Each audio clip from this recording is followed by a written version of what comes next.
So why did you think it was important to support this year? In the advertising and marketing world, we have an immense responsibility to be the purveyors of really intelligent and more equitable, more diverse content. That's what we're putting out to the general public. We create mass advertising and mass messages. And so we need to be hiring more diverse talent. We need to be using their experiences so that it can round out what we're putting forth. We need that new blood and those new minds to come in because they think differently, they attack problems differently.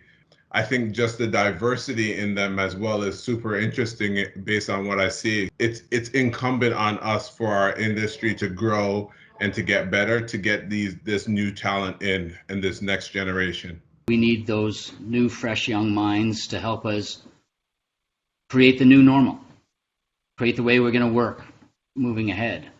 I think that any company that doesn't look for that next generation and everything they can bring will actually have a harder time coming out of this. Some companies will try to cut back. Maybe we can't have, hire as many new young people. Let's sort of get a little more conservative about the money we're spending. For me, those are companies that are actually short-sighted. Yeah, there's shrinkage right now and a lot of hiring freezes, period.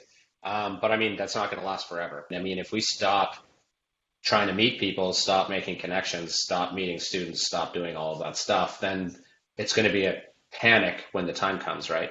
So, I mean, from the agency's perspective, it's just good to meet people, get to know people, keep that talent pipeline full so that when the time comes to grow, we can switch it on. Finding good talents it's a stressful thing. It's probably the hardest thing. I mean, because the more talented your team is, the better your agency is going to be.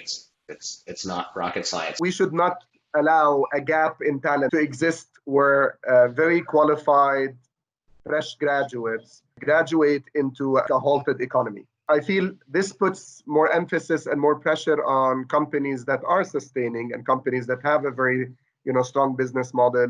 We can walk the talk. We can be a virtually driven company. And, if we're running a business that spans 1,800 employees across the country, we should be able to manage a virtual event.